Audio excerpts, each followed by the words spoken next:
സിനിമയിലെ ആദ്യത്തെ സൂപ്പർ സ്റ്റാറാണ് പ്രേം നസീർ. സത്യൻ യുഗം മുതൽ മമ്മൂട്ടി, മോഹൻലാൽ, ജയറാം യുഗം വരെ നീണ്ടുകിടക്കുന്നു പ്രേം നസീറിൻ്റെ കരിയർ. പ്രേം നസീർ ഡേറ്റ് കൊടുത്താൽ സിനിമ ഹിറ്റ് എന്നൊരു മുദ്രാവാക്യം ഉണ്ടായിരുന്നു. പ്രേം നസീറിൻ്റെ ഡേറ്റിന് പൊൻവിലയുണ്ടായിരുന്ന കാലം. പുതിയ സംവിധായകരെ കണ്ടെത്താനും അവരുടെ പ്രതിഭയെ വിനിയോഗിക്കാനും ഒക്കെ പ്രേം നസീർ ശ്രദ്ധിച്ചിരുന്നു. PG വിശ്വംഭരൻ അടക്കമുള്ള സംവിധായകരെ കണ്ടെത്തിയത് പ്രേം നസീറാണ്. പ്രേം നസീറിൻ്റെ മകൻ ഷാനവാസ്, അദ്ദേഹത്തിൻ്റെ ദുരന്ത കഥയാണ് ഇപ്പോൾ പറയുന്നത്. പ്രേം നസീറിൻ്റെ മകൻ ഷാനവാസ് പ്രേം നസീറിനെ സംബന്ധിച്ചിടത്തോളം ഒരു സ്വപ്നമായിരുന്നു. തൻ്റെ മകൻ സിനിമയിലെത്തി സൂപ്പർ സ്റ്റാറായി മാറുമെന്ന് പ്രേം നസീർ പ്രതീക്ഷിച്ചിരുന്നു. ഷാനവാസ് ആദ്യമായി അഭിനയിച്ചത് ബാലചന്ദ്ര മേനോൻ്റെ പ്രേമഗീതങ്ങൾ എന്ന ചിത്രത്തിൽ. പടം സൂപ്പർ ഹിറ്റ്. ഒറ്റ ചിത്രത്തോടെ ഷാനവാസ് ഹരമായി മാറി, യുവാക്കളുടെ തരംഗമായി മാറി. പ്രേം നസീർ തൻ്റെ ചിത്രങ്ങളിൽ ഷാനവാസിന് പ്രാധാന്യമേറിയ റോൾ കൊടുത്തു. ഇവൻ ഒരു സിംഹം എന്ന ചിത്രത്തിലാണ് അച്ഛനും മകനും ആദ്യമായി അഭിനയിച്ചത്.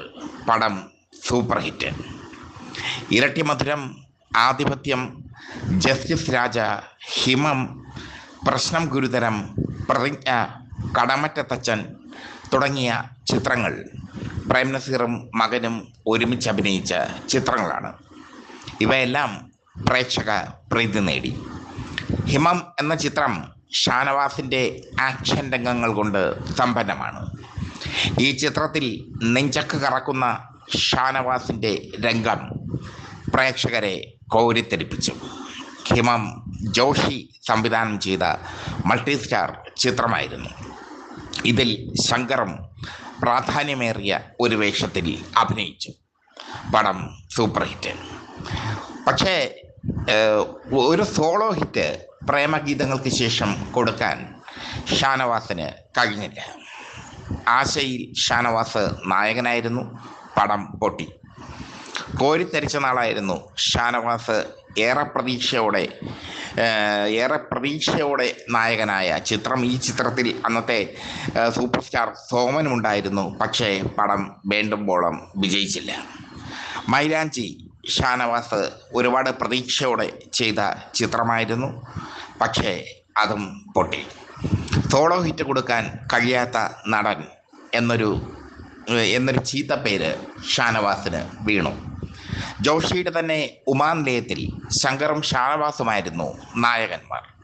ഒരു സസ്പെൻസ് ത്രില്ലറൊക്കെ ആയിരുന്നു, ഒരു പ്രേതകഥയായിരുന്നു, ഒരു ഹൊറർ ചിത്രമായിരുന്നു ഉമാനിലയം. പക്ഷേ അതും പ്രതീക്ഷിച്ചതുപോലെ വിജയിച്ചില്ല. അങ്ങനെ സോളോ ഹിറ്റ് കൊടുക്കാൻ, പ്രേമഗീതങ്ങൾക്ക് ശേഷം ഒരു വമ്പൻ സോളോ ഹിറ്റ് കൊടുക്കാൻ ഷാനവാസിന് കഴിഞ്ഞില്ല. അവിടെയാണ് ഷാനവാസ് പരാജയപ്പെട്ടു പോയത്. പ്രേം നസീറിൻ്റെ പ്രതാപകാലം തീർന്നപ്പോൾ, മമ്മൂട്ടിയും മോഹൻലാലും സൂപ്പർ നായകന്മാരായി മാറിയപ്പോൾ ഷാനവാസിനെ മറന്നു നിർമ്മാതാക്കളും സംവിധായകരും. ഷാനവാസിന് പിന്നീട് ലഭിച്ചതെല്ലാം വളരെ ദുർബലമായ വേഷങ്ങൾ. എങ്കിലും പിടിച്ചു നിൽക്കാൻ ഷാനവാസ് ശ്രമിച്ചു. ഇൻസ്പെക്ടർ ബൽറാമിൽ ഒരു ചെറിയ റോളിൽ ഷാനവാസ് ഉണ്ടായിരുന്നു. IV ശശിയുടെ തന്നെ നീലഗിരിയിൽ ഒരു വില്ലൻ വേഷത്തിൽ ഷാനവാസ് ഉണ്ടായിരുന്നു. പ്രിയദർശൻ്റെ ചിത്രത്തിൽ ശ്രദ്ധേയമായ വില്ലൻ വേഷം ചെയ്തു. പക്ഷേ ഷാനവാസിന് മുന്നോട്ട് പോകാൻ കഴിഞ്ഞില്ല. നന്ദികെട്ട സിനിമാ ലോകത്തിൻ്റെ, പ്രേം നസീർ മരിച്ചപ്പോൾ നന്ദികെട്ട സിനിമാ ലോകത്തിൻ്റെ കപടമുഖം ഷാനവാസ് കണ്ടു. സിനിമ എന്നാൽ ഇങ്ങനെയാണ് എന്ന സത്യം അദ്ദേഹം തിരിച്ചറിഞ്ഞു. അദ്ദേഹം മലേഷ്യയിൽ പോയി ഒരു സ്വകാര്യ കമ്പനിയിലെ മാർക്കറ്റിംഗ് മാനേജറായി സീരിയലുകളിൽ ഇടയ്ക്ക് അഭിനയിച്ചു. പിന്നീട് ഷാനവാസ് മലയാള സിനിമയിൽ നിന്ന് പതുക്കെ മാഞ്ഞുപോയി. വർഷങ്ങൾക്ക് ശേഷമാണ് ഷാനവാസിനെ ഞാൻ വിളിക്കുന്നത്. സിനിമാ മംഗളത്തിൽ ഓർമ്മയുണ്ടോ ഈ മുഖം എന്നൊരു പങ്ക്തി ഞാൻ ചെയ്തിരുന്നു. അതിൽ ഉൾപ്പെടുത്താൻ വേണ്ടിയാണ് ഷാനവാസിനെ വിളിച്ചത്. ഷാനവാസുമായി ഏറെ നേരം ഫോണിൽ സംസാരിക്കാനുള്ള ഭാഗ്യം എനിക്ക് ലഭിച്ചു. പിന്നീട് അറിഞ്ഞു ഷാനവാസ് രോഗിയായി മാറിയെന്ന്. കടുത്ത പ്രമേഹ രോഗമുണ്ടായിരുന്നു ഷാനവാസിന്. പ്രേം നസീറും പ്രമേഹ രോഗിയായിരുന്നു. ഷാനവാസിനും പ്രമേഹം പാരമ്പര്യമായി കിട്ടിയതാകാം. പ്രമേഹ രോഗത്തെ അദ്ദേഹം ശ്രദ്ധിച്ചില്ല. അദ്ദേഹം ക്രമേണ പ്രമേഹം അദ്ദേഹത്തിൻ്റെ വൃക്കകളെ കാർന്നു നിന്നു. വൃക്കരോഗിയായി അദ്ദേഹം മാറി. തിരുവനന്തപുരം കോസ്മോപൊളിറ്റൻ ഹോസ്പിറ്റലിലായിരുന്നു അദ്ദേഹത്തിൻ്റെ വൃക്കരോഗത്തിനുള്ള ചികിത്സ നടന്നത്. വൃക്ക ട്രാൻസ്പ്ലാന്റ് ചെയ്തെങ്കിലും പ്രമേഹം അദ്ദേഹത്തെ വിടാതെ പിടികൂടി. അദ്ദേഹത്തിൻ്റെ കാലുകൾ മുറിച്ചു മാറ്റി, കൈവിരലുകൾ മുറിച്ചു മാറ്റി. അദ്ദേഹം വീൽ ചെയറിലായി. വളരെ ദയനീയമായിരുന്നു ഷാനവാസിൻ്റെ അന്ത്യം. സമ്പന്നതയുടെ മടിത്തട്ടിൽ പറന്ന ഷാനവാസ് അവസാന കാലത്ത് രോഗവുമായി പൊരുതുന്ന വാർത്ത ഞാൻ അറിഞ്ഞു. ഷാനവാസിനെ കാണാൻ ശ്രമിച്ചു. പക്ഷേ അവരുടെ കുടുംബാംഗങ്ങൾക്ക് വിസമ്മതമായിരുന്നു. ശരിയാണ്, ഇത്രയും ദയനീയമായ ഒരു സ്ഥിതിയിൽ ഷാനവാസിനെ കാണുന്നത് എന്നെ സംബന്ധിച്ചിടത്തോളവും വിഷമമായി മാറും. 2025 ഓഗസ്റ്റ് 4 ഷാനവാസ് അന്തരിച്ചു.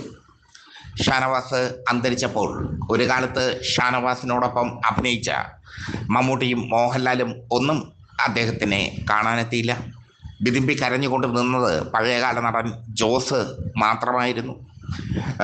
വല്ലാത്തൊരു മരണമായിരുന്നു ഷാനവാസിൻ്റെത്. പ്രേം നസീർ ഒരുപാട് പേർക്ക് അവസരം നൽകിയിട്ടുണ്ട്.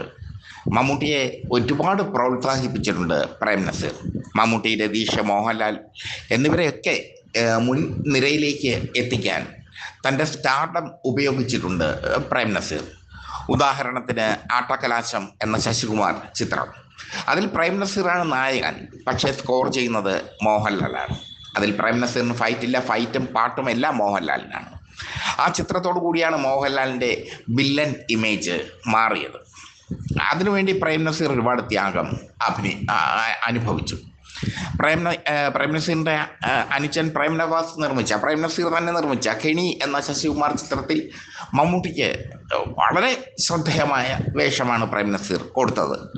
ചമ്പൽക്കാട് എന്ന പ്രേം നസീർ ചിത്രത്തിൽ മമ്മൂട്ടിക്ക് നല്ല വേഷം കൊടുത്തു. പക്ഷേ ഇവരാരും പിന്നീട് ഷാനവാസിനെ സഹായിച്ചില്ല, ഷാനവാസിനൊരു വേഷം കൊടുക്കാൻ തയ്യാറായില്ല എന്നുള്ളത് ശ്രദ്ധേയം. ഷാനവാസ് മരിച്ചപ്പോൾ ഇവരാരും വന്നില്ല എന്നുള്ളതും ശ്രദ്ധേയം. സിനിമ അങ്ങനെയാണ്. ജയിച്ചവൻ്റെ കൂടെയാണ് എപ്പോഴും സിനിമ നിൽക്കുന്നത്. തോറ്റവനോടൊപ്പം സിനിമ നിൽക്കില്ല. അത് തിരിച്ചറിഞ്ഞാണ് പാവപ്പെട്ട ഷാനവാസ് ഈ ലോകത്തോട് വിട പറഞ്ഞത്.